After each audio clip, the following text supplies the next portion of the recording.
Hi friends, this is Simran. A very warm welcome to all of you in my channel The Recipe Hut. Let's learn how to make chicken biryani today. So for that you'll be needing 1 full chicken cut into large pieces. The chicken I've taken is 3 pounds or 1.5 kgs approximately. 500 grams or 2 and a quarter cups of basmati rice. For any biryani, try using the long grain variety of basmati rice, but again that's optional. You will need to wash the rice thoroughly and soak it in water for about 1 hour before you start layering the biryani. The whole spices that you'll need to grind together for the marination are peppercorns 1 teaspoon, cloves half a teaspoon, 1 teaspoon shahi zeera, mace half a teaspoon, 1 star anise, 6 to 7 green cardamom, 3 to 4 cinnamon sticks or approximately half tablespoon, 3 to 4 bay leaves. From this we'll be adding 1 bay leaf while cooking the rice.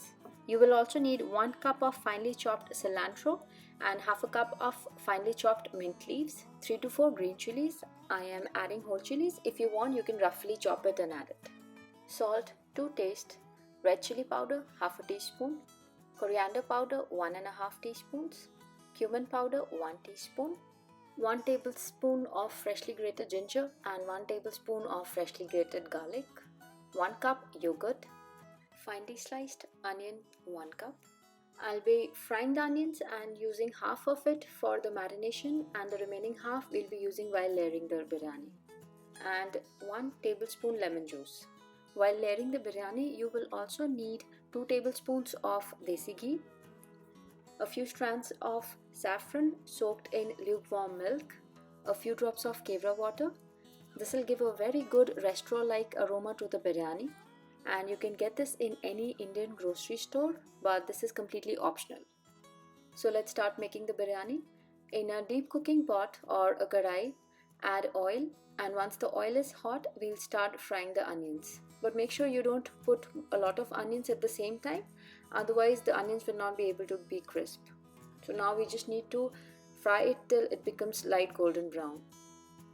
After a few minutes, you will notice that the onions have started to change color and are becoming slightly brown. So at this stage, we need to stir it nicely and make sure the onions are getting brown evenly. Once the onions change its color and turn brown, we'll take them out in a paper towel. Our onions are fried and they're nice, crispy and golden brown. So we'll be frying the remaining onions in the similar way. Step 2 is to marinate the chicken. For that, I've taken all the dry spices and I've added it in a blender, and you just need to make a fine powder. So now this we'll be adding to the chicken pieces. Add lemon juice, salt. I've added 1.25 teaspoons of salt, but you can add it as per your preference. Half a teaspoon red chili powder, 1.5 teaspoons coriander powder, 1 teaspoon cumin powder, and now I am adding 1 tablespoon of freshly grated ginger and 1 tablespoon of freshly grated garlic, 1 cup of yogurt, and now I'm adding half of the mint leaves and cilantro. The remaining half I'll be using while layering the biryani. Green chilies. If you want, you can add more chilies, but I don't want it to get very spicy, that's why I'm adding just 3. And now we need to rub this marination thoroughly on all the chicken pieces. Preferably, if you want a very good biryani, you should ideally marinate it overnight. But if you don't have the time to marinate it overnight, you should at least try to marinate it for 4 to 5 hours. But if you want a very good biryani, I would still recommend you to marinate the chicken overnight. So the marination is nicely coated on all the chicken pieces. Now I'm just adding half of the fried onions to this marination and I'll just give it a good mix. So this will give a very good taste to the chicken once it's cooked. Now we just need to cover it and keep it in the fridge overnight. So the next day, I have just taken out the chicken from the fridge and I'm adding half a cup of oil. And this is the same oil that I used to fry the onions. Give it a good mix and keep it aside. Now let's move to the third and final step, that is cooking the rice and layering. In a deep vessel, I've added 6 cups of water, and I'll bring this to a boil. To this I've added 1 teaspoon of shahi jeera. If you don't have this, you can use regular cumin seeds instead. Bay leaf. I also added a tablespoon of oil. Add salt to taste.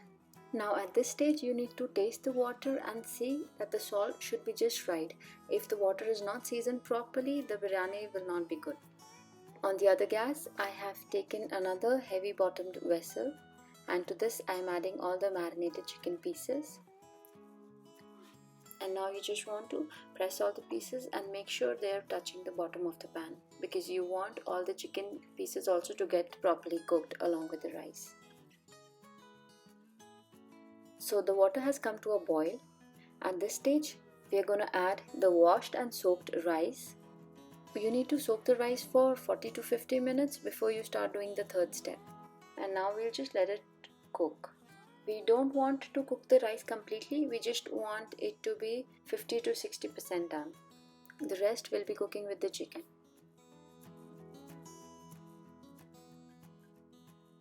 After a few minutes, you will start noticing that the rice has started to come at the top.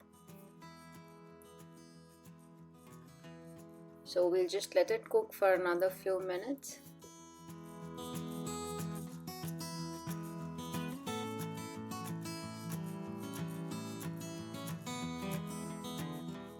The rice looks half done.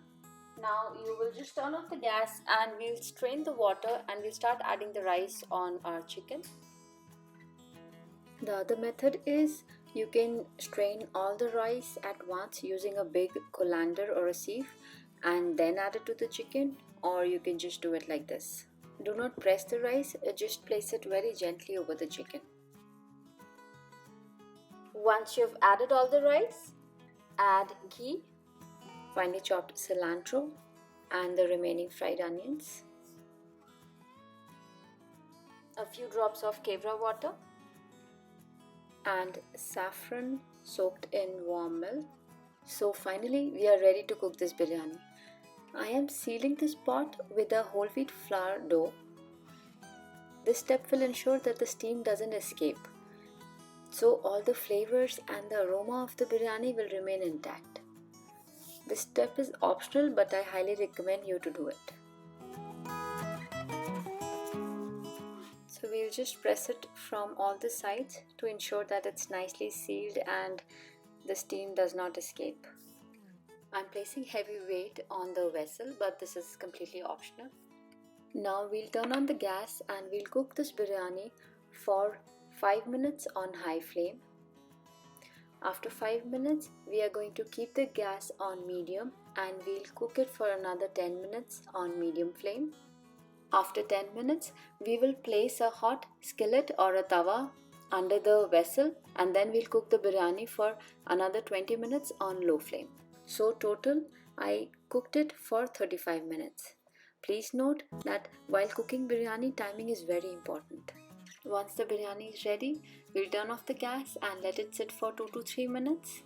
And after that, I am just going to cut the dough with the help of a knife. And now we will open the lid in the opposite direction we are standing. Please be very careful while doing this step because it'll be really hot. My house right now is filled with the aroma of this yummy biryani. See how nicely the rice has cooked, and even the chicken looks very well done. Friends, if you once make this biryani, you will never like the biryani that they serve in restaurants. This biryani will be that good, trust me. So do give this delicious recipe a try, and if you try, do not forget to tell us in the comments how it turned out for you. Thumbs up if you've liked the video, subscribe and also click on the bell icon so you get an update when I upload a new recipe. Thanks for watching.